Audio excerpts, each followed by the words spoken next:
فالوحيد اللي بيعرف يمسك الفرامل هو الوحيد اللي بيعرف يسوق. لو أنت بتركب ميكروباصات كتير زي حالاتي، هيكون عدّى عليك الموقف ده لو أنت بتعدّي من فوق كوبري أو حاجة، تلاقي شاب عنده 16، 17 سَنة راكب ميكروباص وبياخد غُرز وبيمشي بسرعة مجنونة في الطريق، يفرمل مرّة واحدة وشتيمة، تحس إن هو مَلِك الطريق. هو الوحيد اللي ليه الحق إنه يجري في الطريق ده، وهو الوحيد اللي ليه الحق إنه يعدّي الأول. فتعالَ نحلّل الموقف ده شوية.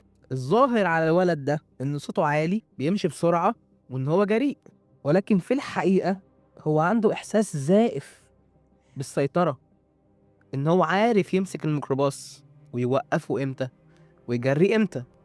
هو حاطط في دماغه أنا حُر، ما حدّش يمسكني، لكن لا الطريق بتاعه والعربية مش مستحملة، والغلطة هنا بفورة، لإن أنت هنا بس لو عملت حادثة مش هتضر نفسك أو عربيتك، أنت هتضر كل اللي راكبين معاك.